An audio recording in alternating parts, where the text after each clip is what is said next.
Like, comment, and subscribe.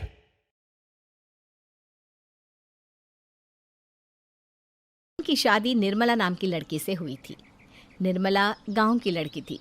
Rohan के पिता और निर्मला के पिता दोनों बचपन के दोस्त थे।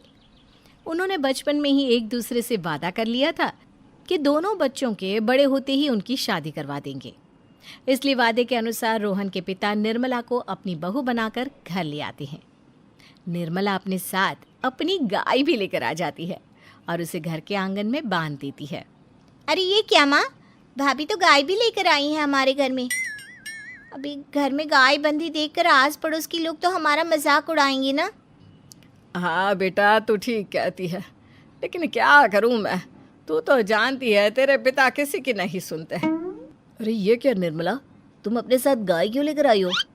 आपके शहर में पैकेट वाला मिलावटी दूध मिलता है ना, लेकिन मुझे तो रोज ताजा दूध पीने की आदत है। गाय लाकर मैंने ना बहुत अच्छा किया है। अब हम सब रोज ना गाय का ताजा ताजा दूध पियेंगे।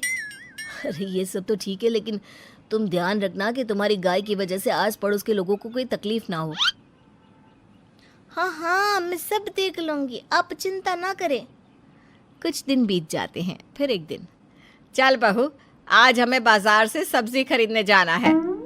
उसके बाद सुनीता निर्मला को बाजार में ले जाती है। सब्जी के महंगे दाम देखकर निर्मला के तो होश उड़ जाते हैं। ये क्या माँ जी, 1000 रुपये की सब्जी, ये तो बहुत ही ज़्यादा है। अब क्या करे बहू, शहर का तो यही हाल है।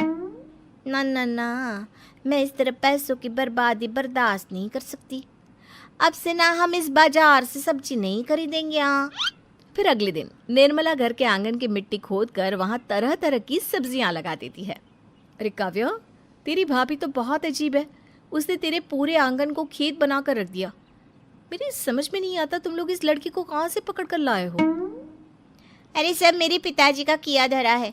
सालों पहले अपने दोस्त से किए वादे के चलते उन्होंने उस गवार को हमारे गले बांध दिया। अरे तेरी भाभी सच में एक नंबर की गंवार है। उसे तो ढंग के कपड़े पहनने तक नहीं आते, ऊपर से उसने तेरे घर को गांव का तबेला बनाकर रख दिया है। उन औरतों की बातें सुनकर काव्या को बहुत बुरा लगता है। फिर वो अपने भाई रोहन से इस बात की शिकायत करने लगती है। रोहन निर्मला को समझाने की बहुत कोशिश करता है, लेकिन निर्मला के आगे उसकी एक नहीं चलती। फिर एक दिन रोहन निर्मला को एक शादी में ले जाता है। सभी मेहमान खाना खाने में व्यस्त थे। उधर रोहन भी अपने दोस्तों से गप्पे लड़ाने लगता है। तभी निर्मला तंदूरी चिकन के स्टॉल से ढेर सारे लेग पीस उठाकर अपने पर्स में डालना शुरू कर देती है। घर जाने के बाद इसे फ्रिज में रख दूंगी और कल सुबह मैं चीज़ सिखाऊंगी। फिर खाना खाने के बाद दोनों पति पत्नी वहाँ से जाने लगते हैं, लेकिन तभी दुल्हन का भाई उन्हें रोक लेता है। अरे ये सब क्या है? मैंने यहाँ खाना खाने के लिए सबको बुलाया था, खाना चोरी करने के लिए नहीं।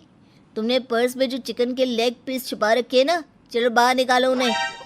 दुल्हन का भाई फौरन निर्मला से पर्स छीनकर सारे लेग पीस बाहर निकाल लेता है। मैंने इतना खर्चा करके खाने पीने का इंतज़ाम किया है और तुम हो कि यहाँ से खाना चोरी करके ले जा रही हो? शर्म आनी चाहिए तुम्हें। वहाँ मौजूद सभी लोग निर्मला को भला बुरा कहने लगते हैं। अपनी बेइज्जती होते देख रोहन दुल्हन के भाई से माफ़ी मांगकर निर्मला को घर ले आता है। निर्मला, आज तुमने सबके सामने मेरी नाक कटवा दी। आखिर तुम्हें चिकन के पीस चुराने की ज़रूरत क्या थी? मुझे माफ़ कर दीजिए रोहन जी। दरअसल ना, हमारे गांव में जब भी शादी होती थी तब मैं और मेरी सहेलियाँ इसी तरह शादी से ढेर सारा खाना लेकर आते थे। मुझे नहीं पता था कि मेरी इस गलती से आपकी इतनी बेइज्जती हो जाएगी। मुझे माफ़ कर दीजिए, आज के बाद ऐसी गलती कभी ना करेंगे। इतना कहकर निर्मला रोने लगती है।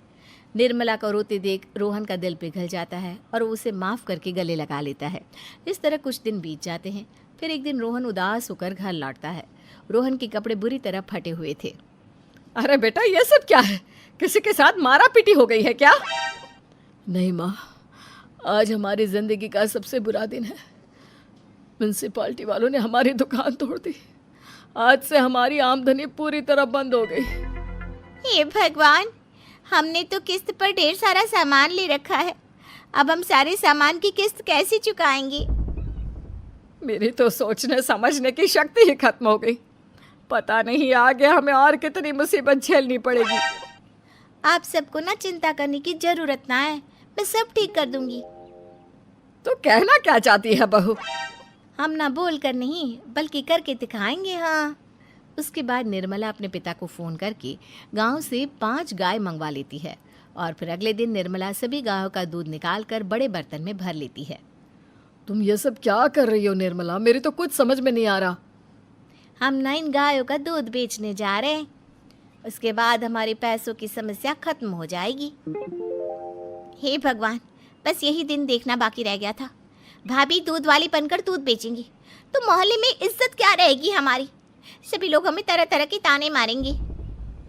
आप ना ऐसी बेकार की बातें ना करो काव्या जी। जब जेब का पैसा और पेट की रोटी छिन जाती है तो इंसान पहले अपने और अपने परिवार के बारे में सोचता है। और वैसे भी जिस काम से हमारा घर चले उसकी कभी ना बुराई नहीं करनी चाहिए। फिर निर्मला दूध के 2 बड़े बर्तन साइकिल के दोनों तरफ लटकाकर मोहल्ले में घूमने लगती है। दूध ले लो, दूध, गाय का ताजा ताजा दूध ले लो,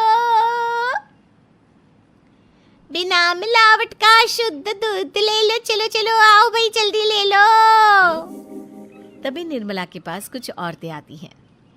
अरे तुम तो सुनीता की बहू हो ना, तुम इस तरह सड़क पर दूध क्यों बेच रही हो? निर्मला उन दोनों औरतों को अपने घर के हालातों के बारे में सब बता देती है। देखिए, मैंने ना अभी अभी गाय का ताजा दूध निकाला है। आप सब तो रोज पैकेट का दूध पीती हो, आज गाय का ताजा दूध पी कर देखिए, इसकी ना बात ही कुछ और है। हाँ बहू, मुझे तुम्हारी बात समझ में आ गई। लाओ, मुझे 2 लीटर दूध दे दो। उस औरत की देखा देखी बाकी औरतें भी निर्मला से दूध खरीदना शुरू कर देती है। थोड़ी ही देर में निर्मला सारा दूध बेचकर ढेर सारे पैसे इकट्ठे कर लेती है। उसके बाद निर्मला घर जाकर सारे पैसे अपनी सास को पकड़ा देती है। अरे बहू, इतने सारे पैसे! सच में तेरा आइडिया तो काम कर गया। अरे माँ जी, आप तो बस देखती जाइए, कुछ ही दिनों में मैं अपने घर की सारी समस्या खत्म कर दूंगी। हाँ।